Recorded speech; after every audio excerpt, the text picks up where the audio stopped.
so that we understand what we're producing visually. We understand, I'm not talking about every window and doorknob. I'm talking about sort of a massing model that helps us understand what the words mean. I'm so sick of just words, because just words are not enough for us to master plan and to zone properly. Well, and even still, people don't understand the two-dimensional aspects of floor plans and site plans. No. Yeah, So when they it's see just, something in 3 dimensions, it's and it's a transformative. for me, it's a democracy and transparency thing.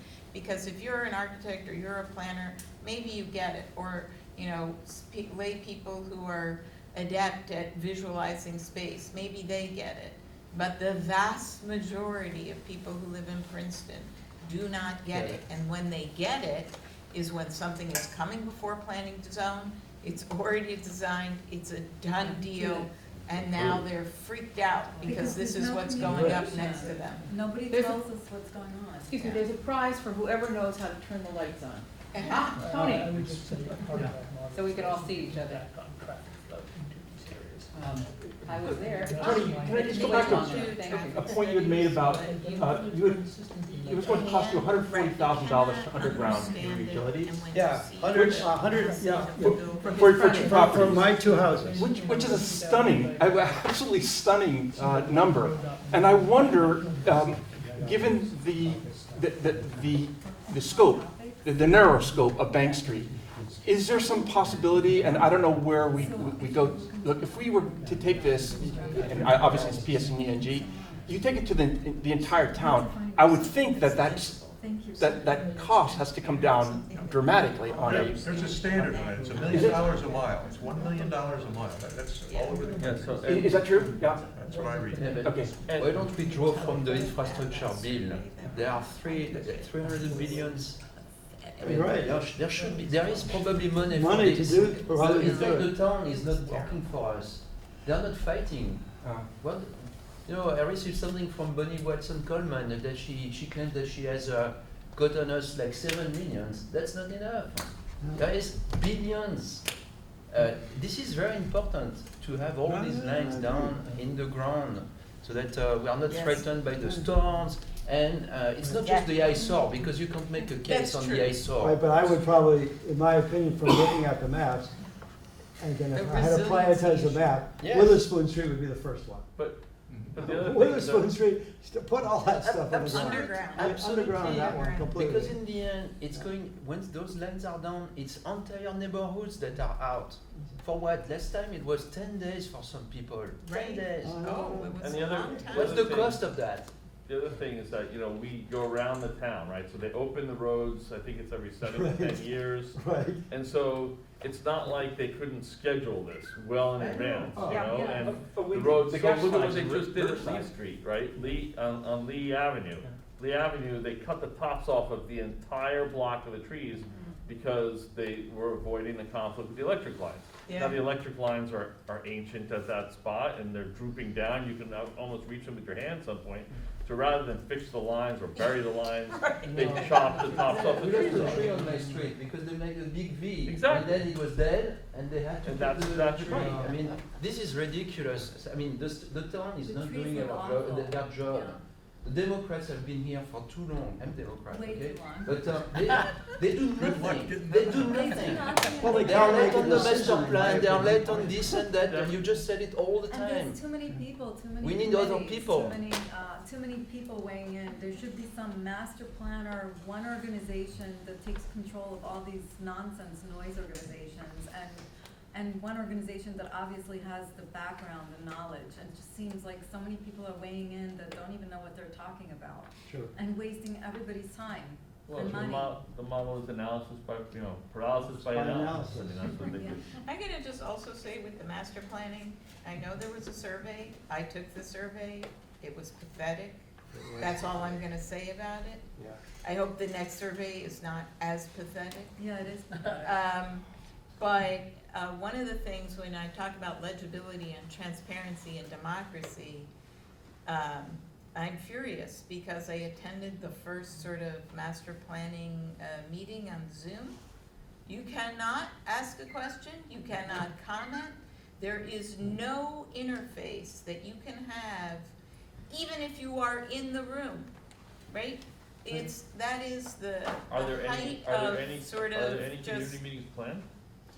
you can go to the meetings on Zoom. No, I know that. But you I'm not talking, cannot talk. those are and- not community meetings, right? I So don't know what they are. Yeah, if you can't talk. does anyone know if there are community meetings The planned? problem is the community, planning some. I think the community meetings are gonna be a lot like the surveys, that's what I'm worried Oh, about, right? absolutely. So, they're getting all your ideas, but then the real decision-making and the real discussion and the heart of the matter happen in the subcommittee and in the steering committee. And if you're not on one of those, you're not in the room. And even if you're in the room, you're not in the room, but you can't say anything. And sadly, the two representatives of the subcommittee have already left. Left. so I know, but they're not I'm just hearing. saying. Are there No, any, you're right. are there any comments other than criticisms of the town master plan mechanism?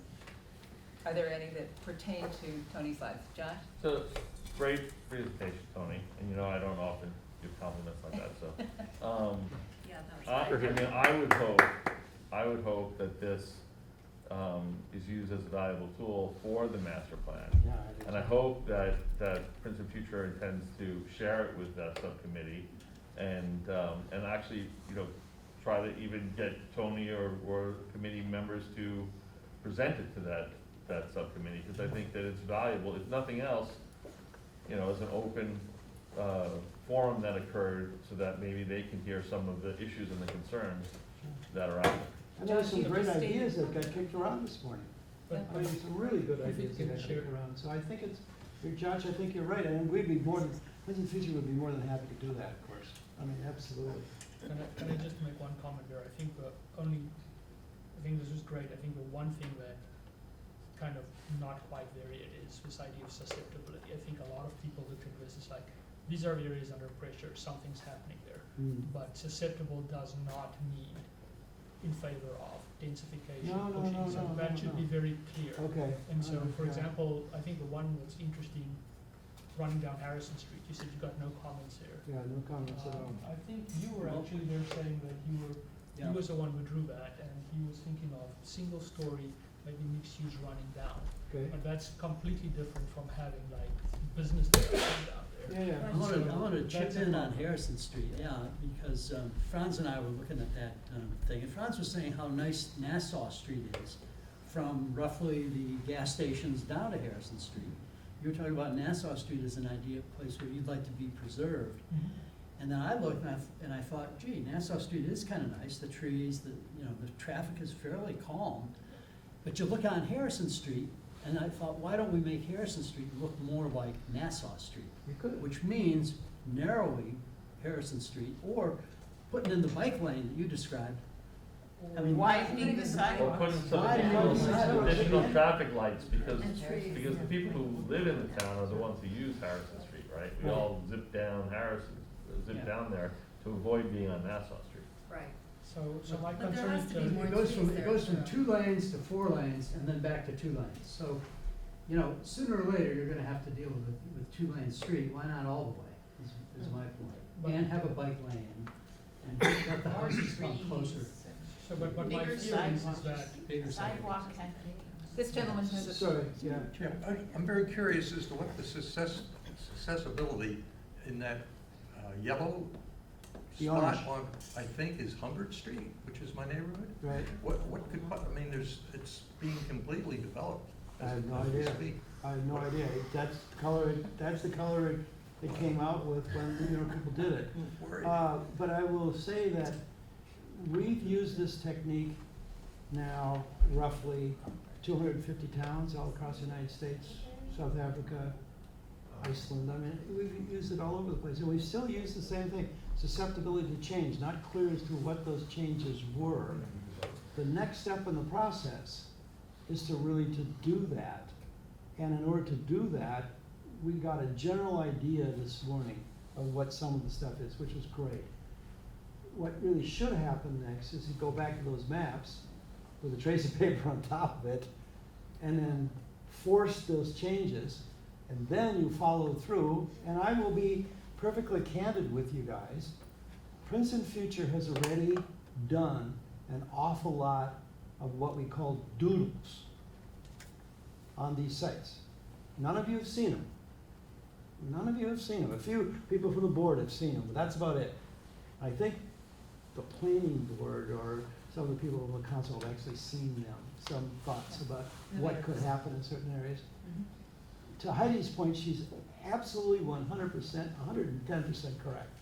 We can't do zoning just in words. We need a form-based code that really shows what this place is like in 3 dimensions. Now, Josh has done one of those major maps. He has taken, his firm, every building in downtown and extracted it in 3 dimensions.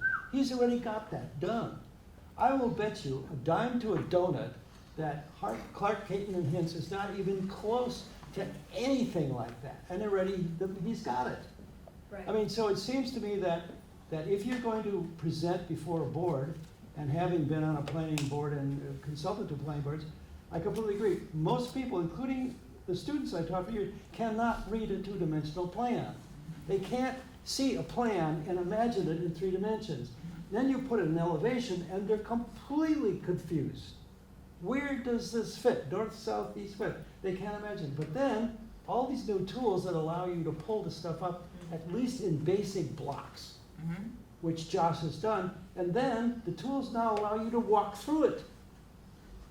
Why aren't we using that? I mean, I don't mean to criticize the town, but the town doesn't even have basic GIS stuff yet. But like she said, they do it after the fact, Exactly. when it's already too late. And So then it's too, anyway, and then you it's can't too say late, anything but about it. I guess what I'm saying is that the new zoning, the new master plan could require that, period. And the it other- seems to the me other- that you are all making very, very useful comments that need to be made to the leadership in the town government. Right. And that's Need to one go. thing that many of us are guilty of.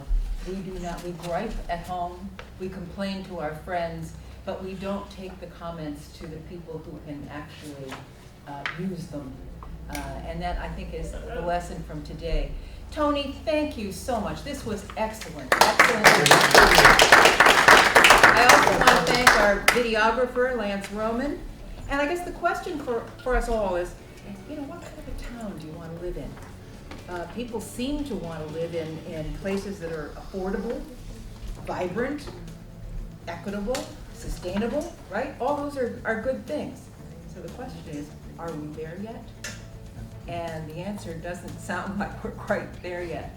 So talk to your friends, influence the politicians, use your vote to make yourselves I think known. influencing the politicians, you need a big group. You can't just individually go because it's very Well, functional. you'd also be And I would surprised say at that how. Princeton is a very, from my experience, Princeton in general is a very vocal community. I mean, if you show up at the town council meetings on any consistent basis, people are always, expressing their concerns and their interests. And whether or not you're talking in the public forum or going to the council people individually, I think that in general, Princeton is very vocal.